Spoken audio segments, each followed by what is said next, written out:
This is the Fit Mess, conversations with world-class experts in the fields of mental, physical, and emotional health. In this episode, I always say that we are diamonds and we're shaping ourselves for the rest of our lives. It's never ending. It's never going to end. There's always going to be something. You have to be prepared for that. Now, here are your hosts, Zach and Jeremy.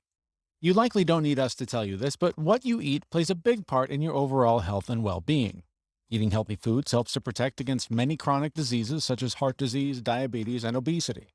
But with so many fad diets and food recommendations out there, it can be hard to navigate what to eat, and more importantly, what not to eat.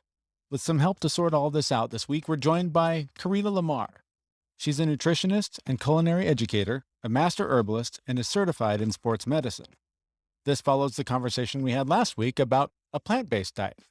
So, Zach, we talked last week about a plant-based diet and all of the many benefits and how much it's going to help your inflammation.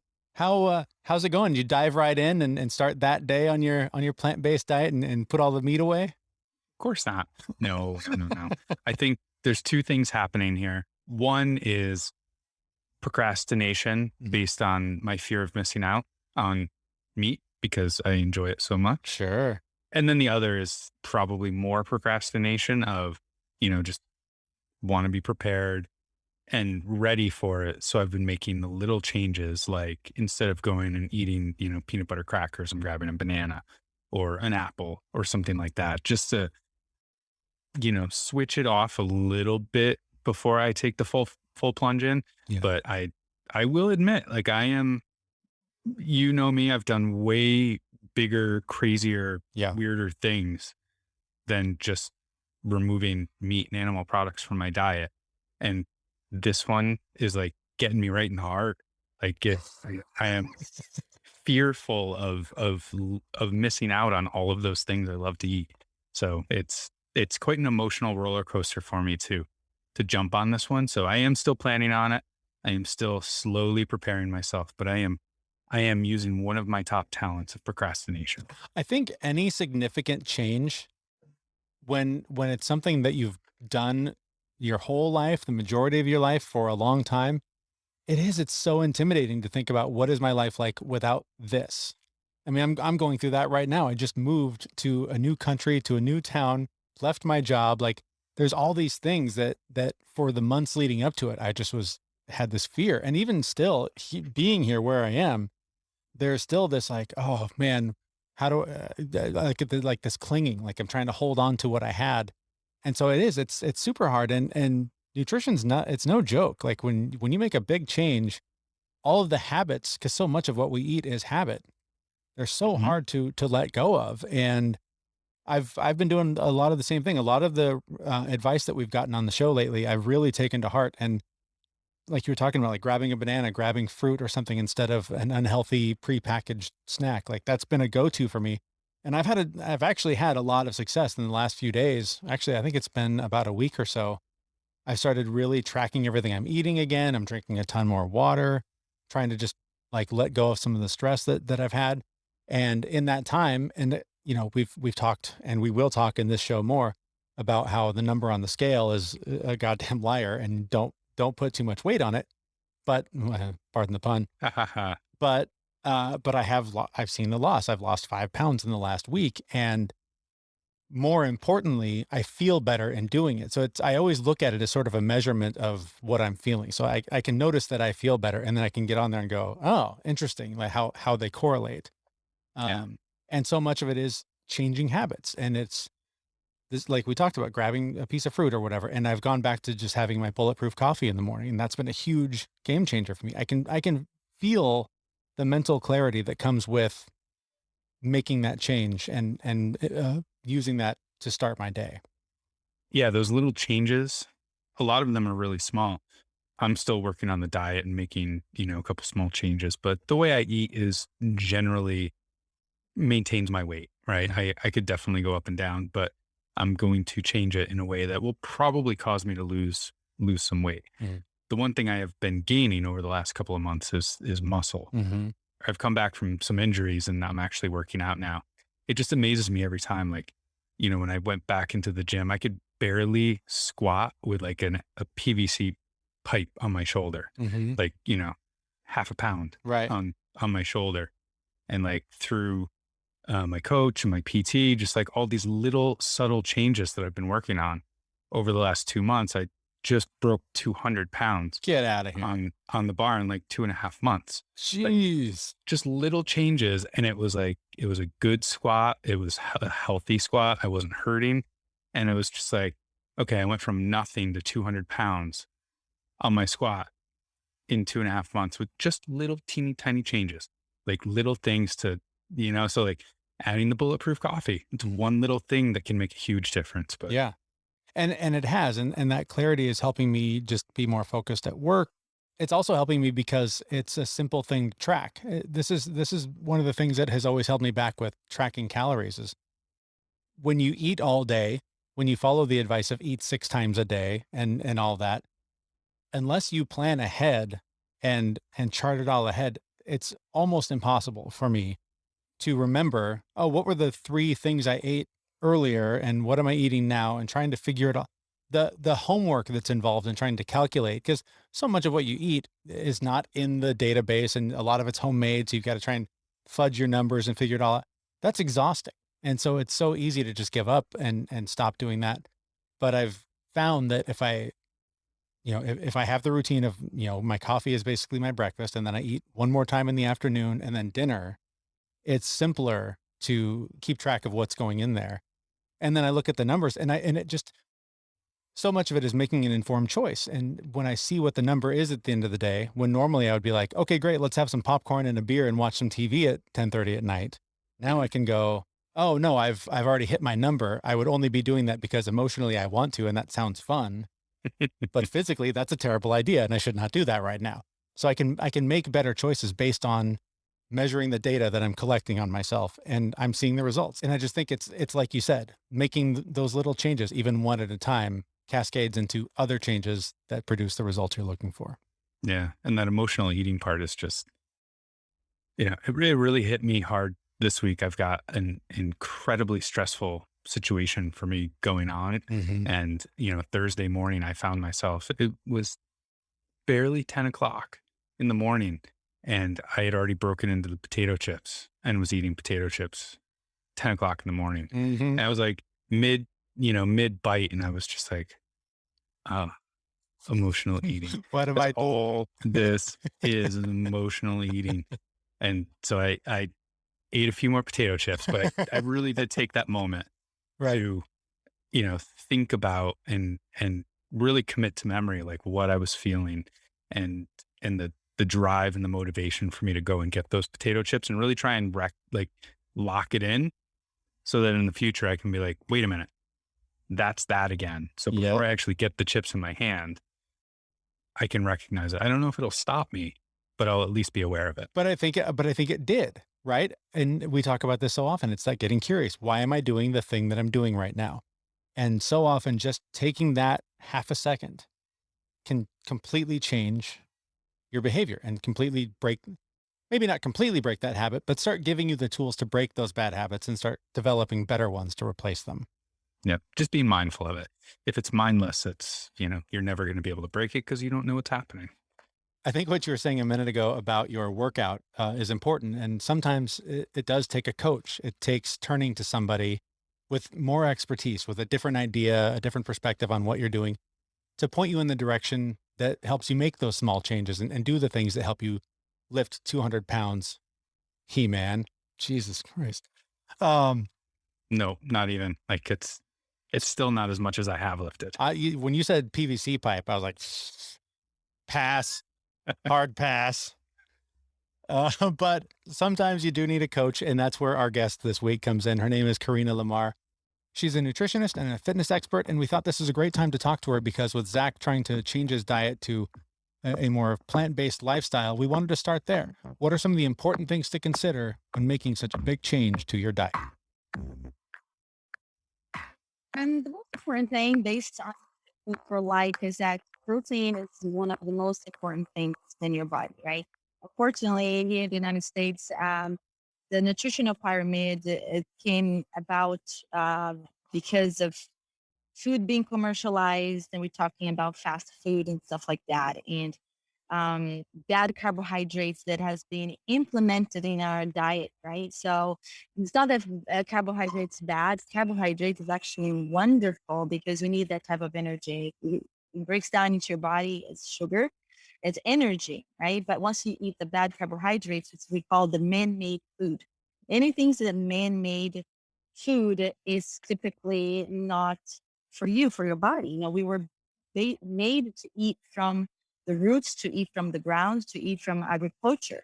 I come from a country that's very, very, very, very rich in agriculture, and it was actually really, really difficult for us. It was a luxury to go to McDonald's. People were getting married at McDonald's. Like they're having their uh, um, ceremony in McDonald's because it was something that you don't do it. It was just it's expensive. So protein is one of the most important things in your diet because it keeps your muscles. So that what you need is a muscle mass to keep your body working for you, not you working for your body. If that makes sense. Yeah. So carbohydrates are not bad. They are good for you. Oh, I'm curious, there's so many diets out there that say restrict carbohydrates or something like that, like the keto diet. Are you against the keto diet or do you feel like that there's a place for it in some cases? What are your thoughts on that? I'm not against it. I think it's a wonderful thing. It's just, it really depends. Like, just because you see a diet online and you see a commercial and somebody's talking, oh, have you seen the latest diet? That's really awesome. You really need to make sure and find out if that diet is actually good for you. So the most important thing is number one, um, see what your need.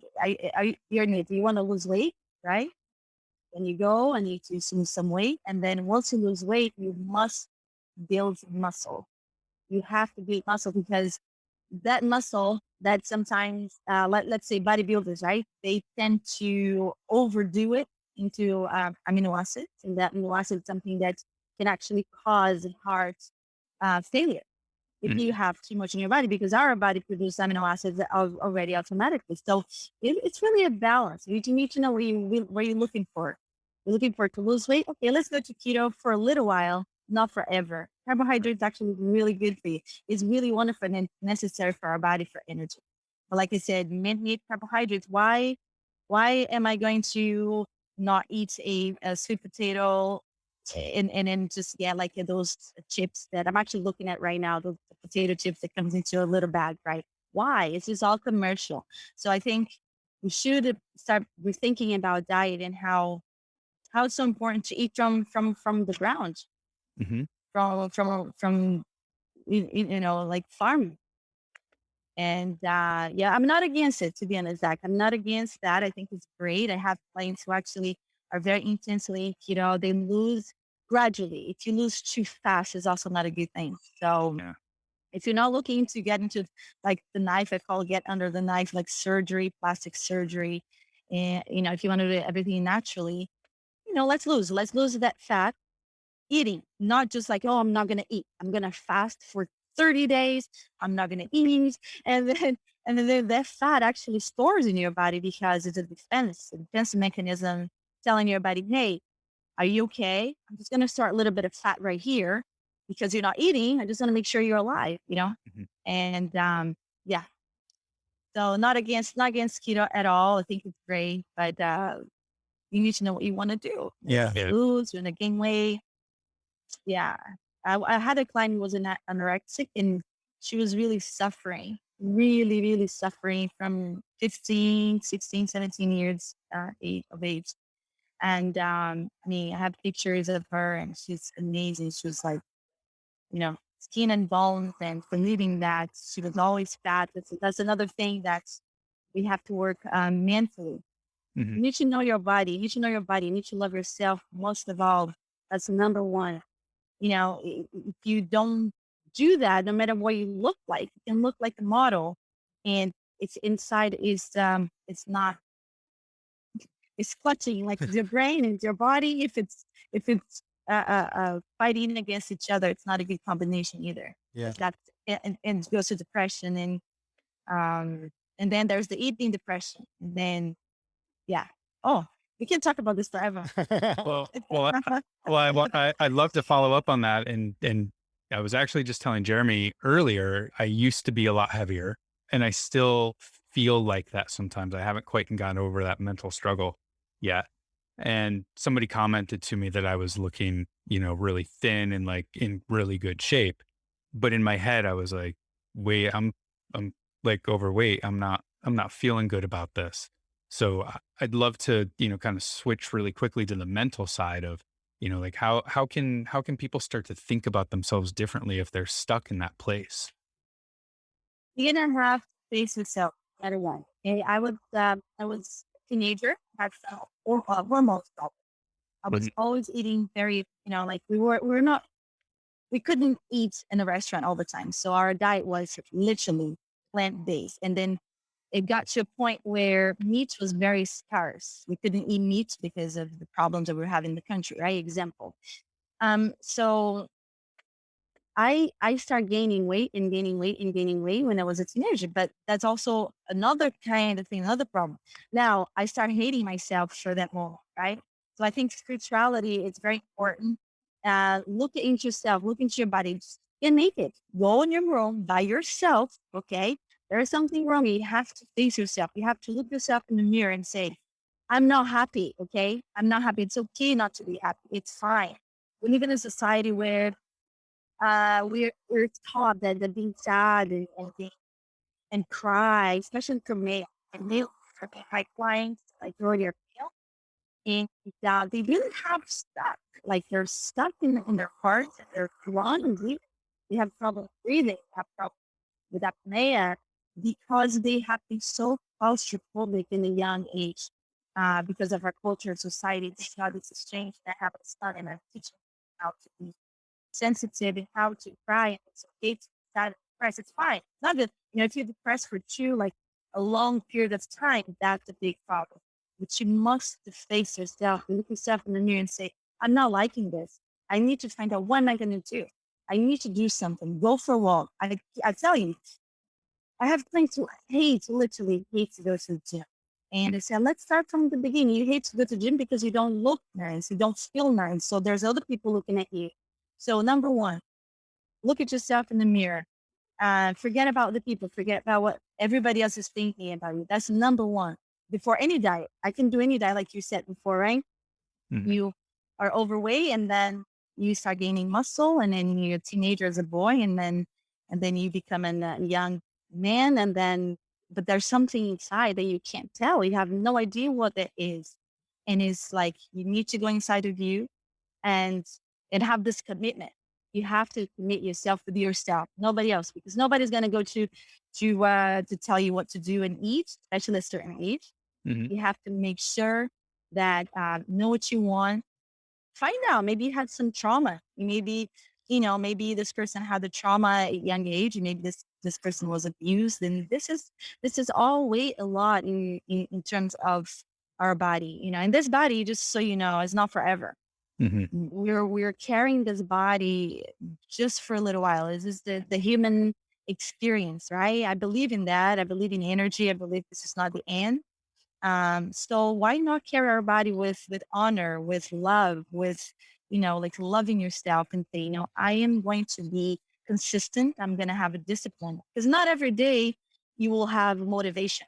Not every day you're going to be like, oh my God, I'm going to wake up at 5 o'clock in the morning. I'm going to run 5K, and then I'm going to the gym. I'm going to go to work. No, it's okay, but you have to have a discipline. I know in my case, I found the most success with that. I lost a lot of weight as well, and part of that was by looking in the mirror and letting go of the I hate what I see or I'm angry at what I've become and that sort of thing, and really starting to forgive myself and just saying like this is okay right now, and I have a plan to get better, and if I stick to my plan, I will get better. Like sort of having that mental talk with myself is where I found the motivation to exercise and to eat better because so much of that negative self-talk or that sort of depressed energy sort of feeds on itself, and it's really easy to turn to food to comfort yourself or to let yourself off the hook because you just don't physically feel like it that day or whatever. But has that been your experience that you sort of need to start from a more positive place? to Oh yeah. have that success? Absolutely. No, absolutely. Yeah. I have a very positive family, sometimes too positive. We grew up as a Buddhist. But it was times that I just want to crawl in my bed and just cry. And so I didn't know it was okay to be sad. I grew up thinking that we couldn't be sad. And I tell you from my own experience. And so that really weighed on me. And I think, to be honest with you, I believe in cause and effect. So you manifest things physically with your own thoughts. So whatever you think, it's going to become. And there's no other way. There's no other way. If you think you're going to be poor forever, you will. If you think you're going to be rich and you're going to get rich one day, you will. If you think you're going to be fat and obese and depressed for the rest of your life, that's going to happen. So you have to, it's a little mental thing. But to answer your question, yes, it was very difficult as a teenager. And then I started, thinking better and then just like, I don't like the way I feel. It's not about feeling. You have to be able to be in touch with your feelings.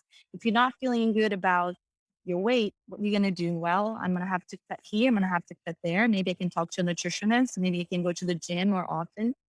And start small. Just start small. Go for a walk, like long walks. Don't drink while you're eating. I see a lot of people, they drink liquids while they're eating. And this is just, it's so, to me, has been always obvious because I learned that way, but it expands all your guts. And your guts is basically your internal brain. Like I'm talking about digestion, so the digestive system. Um, be careful with trans fats. We tend to say, oh, it's okay. It's just this kind of fat. The trans fat, it's you can't really digest trans fat. So yeah, I came from a place where it's very important to analyze yourself. Like you said, you look yourself in the mirror and you forgive yourself I mean, there's psychologists for that, but I truly believe in meditation. It's hard, to go inside of you, but if you can wake up in the morning, maybe 5 minutes before and just take yourself to a plan for the day. Forget about tomorrow because we don't really know tomorrow. And it's really hard because the anxiety kind of thing, especially when you have some type of business coming up and then you're always thinking about that, try to think about this right now, this right moment. What can I do right now to make me feel better? I'm talking to you, I'm feeling great. There's somebody next to me, I'm not feeling right. I'm not feeling good about this person. You just, get yourself out of it. Those things, everything is it's a combination when it comes to I don't like to say, overweight or lose weight. Otherwise, we just keep ourselves too much into the weight position and dieting and all that kind of thing. It's about feeling good. It's about feeling good. That's exactly what I was going to ask you about because Zach and I are in the middle of this challenge trying to eat, change our diet. And a lot of it for me is that I lost a lot of weight a couple of years ago. And in this last year of sort of not going anywhere, like a lot of people, have put some of that weight back on. And I'm trying really hard to not focus on the number as much as seeing that number as a symptom of the way I'm feeling. And so I'm not going into this going, I want to lose this 10 or 15 pounds. I'm going, I want to go back to the life I was living that allowed me to feel the way I did, 10 or 15 pounds ago. So, fitness is kind of your thing. If someone is like me or like Zach going, where do I start? How do I start to reverse this process that I've been in for the last year? I don't enjoy going to the gym. I'm looking at your background going, that looks lovely outside. I've got to go outside today. I want to do this. So where are some really simple places to start getting some more movement and some more activity into our lives that are going to be the most beneficial? Is walking enough? If I just do yoga, is that enough? Like what would you suggest for somebody just starting out? Number one, I think being outside is very important. Okay, so you need to set yourself up for discipline. So let's say I don't like to go to the gym. Let's say you go for a walk. You have to go for a walk daily. You take one day off, maybe you take the Sunday off, but this walking process, and now we have ear plugs, or we can listen to music, we can listen to podcasts like yours, we can listen to so many things and just roll. The problem is some people have tendency to worry about, especially when you're in a process of shaping yourself. I always say that we are diamonds and we're shaping ourselves for the rest of our lives. It's never ending. We're never going to end. There's always going to be something. You have to be prepared for that. If you keep looking to the destination, you're never going to get there. So you got to enjoy this moment right now. So the moment is, okay, let me go for a walk every single day for 1 mile. You start 1 mile, then you jump into 2 miles, and then 3 miles. I work with very obese, and I also work with athletes. Some athletes can't stand to go to the gym. So start walking, and I'll tell you, at home is the best gym you can ever, ever, ever possibly experience, because you will learn so much about yourself. So get like a yoga mat, close the door so nobody can see you, and then stretch as much as you can. Stretching is actually releasing energy and toxins. When you're stretching, you don't have to be a yogi, you don't have to be super, you got to start from somewhere. So stretching, to me, is number one, because it flows, the oxygen flows through your body. Then little by little, you just get little weights here and there. And then weight management is very important. Like I was telling you about building muscles, very important, because if you want to come to a point where once you lose that amount of weight that you're searching, right? You might should retire. You will have to transform that part of your body it's missing, right? You lost, into muscle. If you don't, that's why people gain weight again. They gain all back again, because they're doing their diet, which is definitely 70%, guys. 70% diet nutrition, 30% exercise. Okay, that's how it works. If you go into the gym for 24 hours a day, but you're eating terribly, it's not going to happen. Same thing if you're eating super well and you're not exercising, you're going to gain those weight back again. So muscles are important to work back for you, right? You want it to work, but like you want your money work for you. Mhm. Like you for work for your money. Same thing. So you mentioned, watching the weight and building the muscle, and just in the last 2 months, I've actually put on 5 pounds, but I know that I had to tighten my belt a little bit more, so my waist got smaller, and it's because I've been lifting weights and putting the muscle on. So, you know, at what point do you look at the scale and look at the number? And then at what point do you have to stop looking at that number, or do you look at the number at all through the whole thing and just focus on how you feel and maybe the size of your clothes? How important is that scale and that number that's down there?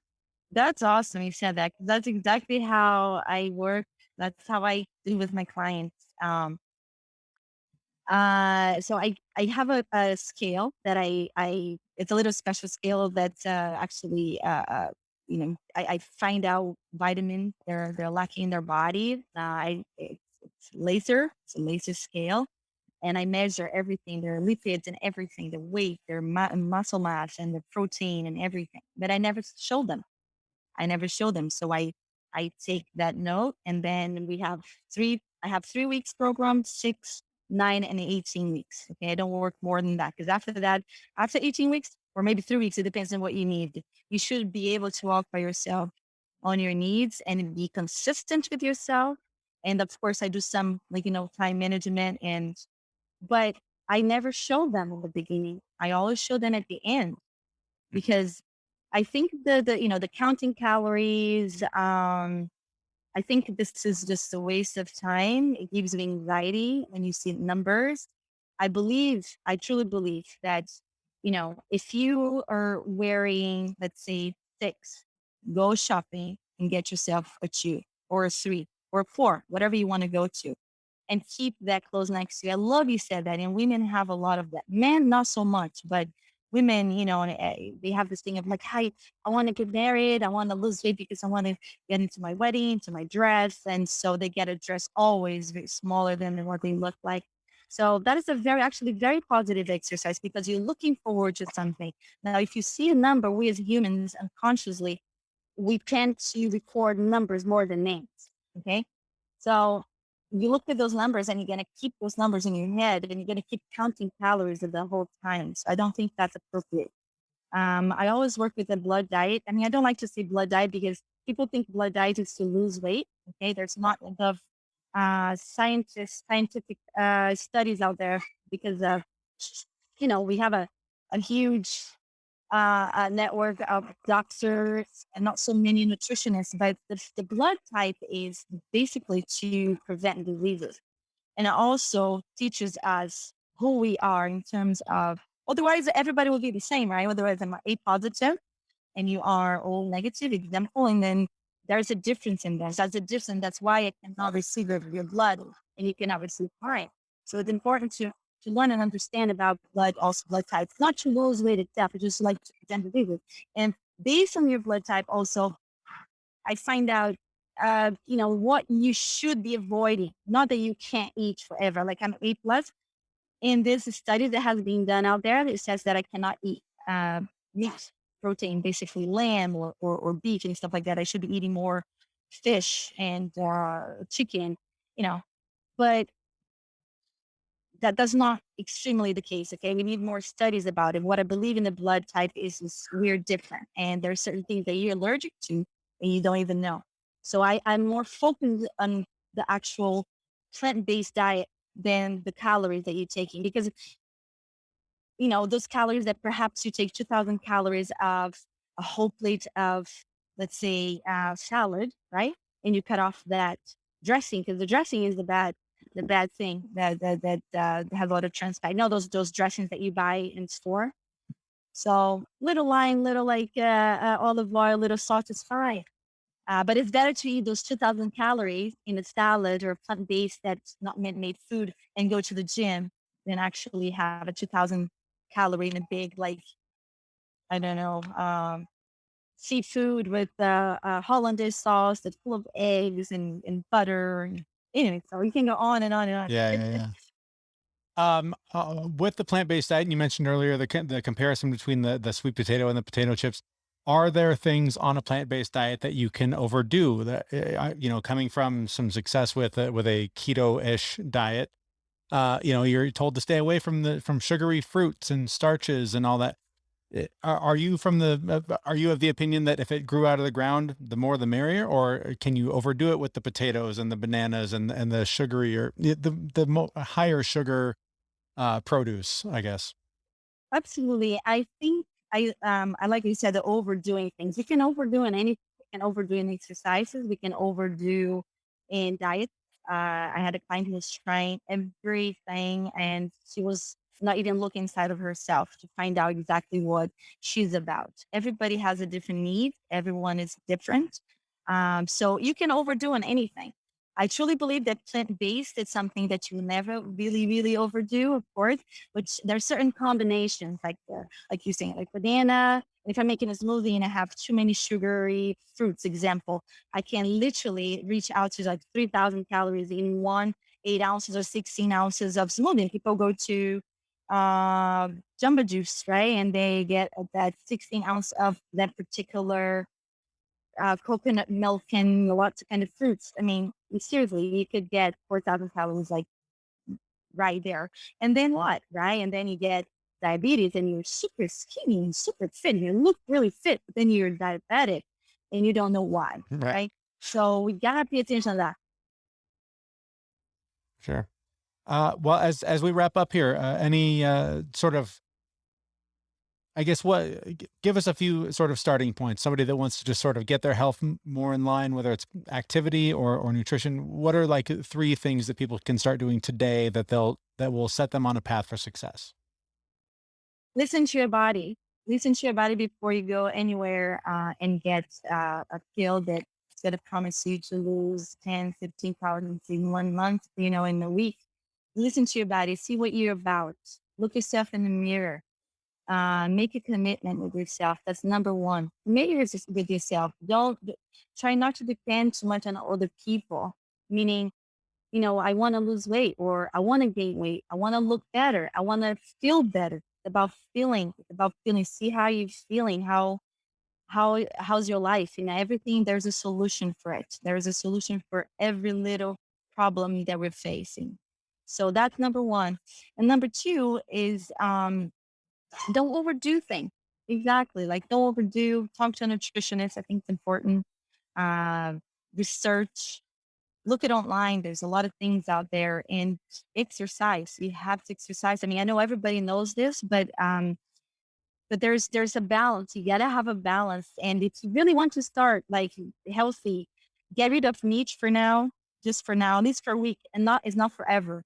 You were saying before you gone on a on a period of time with that for a vegan diet, do it. Yeah, absolutely, a month. I mean, try yourself. You don't do it forever, right? Anything that's forever is too long, that can harm you too. So your body, or you as a man, males in special, they need protein more than women usually. So maybe once in a while you can have a barbecue here and there, but it's important to clean up your blood. And I don't know if it's a good thing to say here, but I recommend you guys to donate blood. Okay, you have to donate blood because blood is the donation.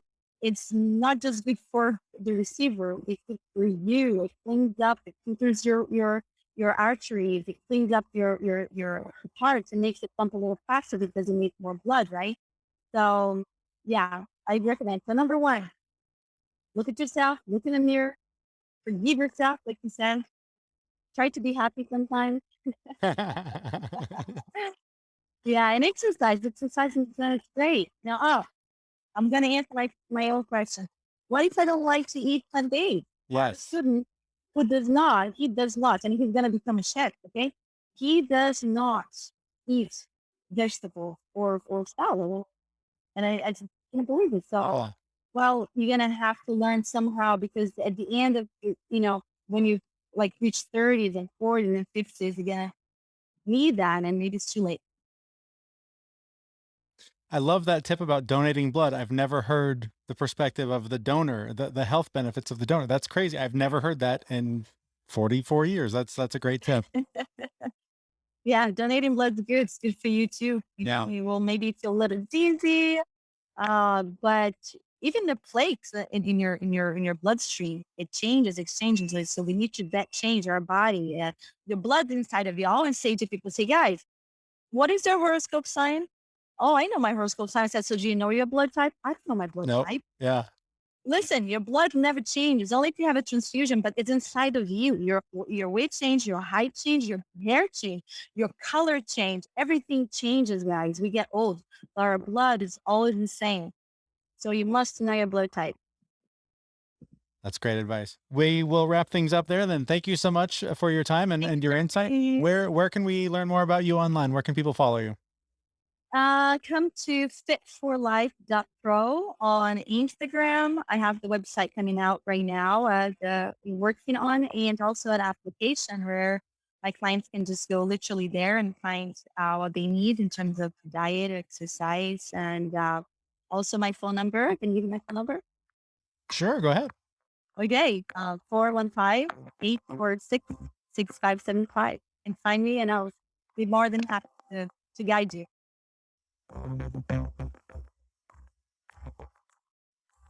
That was nutritionist and fitness expert Karina LaMarr. All of her information, her website, her Instagram handle, all of that is available on our website, thefitmess.com, the show notes for this episode. Her tip there at the end about donating blood, in all of the conversations we've had and all of the things that we've done over the last few years in the wellness field, I'd never heard that tip about donating blood for your own health, aside from whoever benefits from your donation. Yeah, I hadn't heard that either. I mean, I've donated enough to science for lab tests, but that's I don't think that's what she was talking about. I don't think that counts. Yeah, that doesn't. Yeah, it's not quite enough. Yeah, no, I hadn't heard that before, but it makes sense. Yeah. So that, along with all the other things she mentioned and the things we've been talking about in this episode, lots of just great little small changes you can make to improve your overall health. So I do want to touch on one more thing that happened to me going back to the beginning of the show where I ate potato chips at 10 o'clock. Yeah. I do want to say that, like, once I realized it and I had that moment and, recognized that emotional eating and, again, had a couple more chips, but I put them back. Right. I looked up and I was like, oh, well, it's 10 o'clock. I can't have a beer. But yes, I could. Yes, you could. I went and grabbed an Athletic Brewing beer and just had one at 10 o'clock in the morning, sitting on the front porch, contemplating the emotions that were going through my system and dealing with it, but with a beer at 10 o'clock in the morning that had no alcohol. It was delicious. And I want to jump on the bandwagon there too. And yes, they are a sponsor, but we only talk about things that we actually care about anyways. And so this is true. As someone who used to turn to, fully alcoholic beer to manage some of my emotions, to deal with some of my crises, I still at times will feel like, "Oh, God, I just need a beer to manage this." And when I have Athletic Brewing beer in the fridge, it is so easy to go grab one and to feel good about it and to know that like what I'm actually drinking is relatively healthy for me and not doing the damage that I used to do in the way that I used to cope with my emotions. So getting back to the emotional eating thing, it's a great tool to have in your toolbox when you just need a beer to cope with whatever life is throwing at you. Even if it's 10 o'clock in the morning. Even if it's 10 o'clock in the morning and you just polished off a giant bag of salt and vinegar potato chips. And that's what it was, salt and vinegar. That's not the healthiest choice to pair with your beer, but you got to do what you got to do. Yep. All right. With that, let's wrap things up. Thank you for listening. Thank you to Karina LaMarr for being on the show. Thank you to Athletic Brewing Beer for sponsoring the show. And thank you to you for signing up for the newsletter and following us on whatever social media platforms you use. All of the information to do all of that is at our website, thefitmess.com, where you will find a brand new episode next Wednesday. Thanks for listening. See you, everyone. We know this podcast is amazing. It doesn't seem to lack anything, but we need a legal disclaimer. Prior to implementing anything discussed in this podcast, it is your responsibility to conduct your own research and consult your physician. You should assume that Jeremy and Zach don't know what they're talking about, and they're not liable for any physical or emotional issues that occur directly or indirectly from listening to this podcast.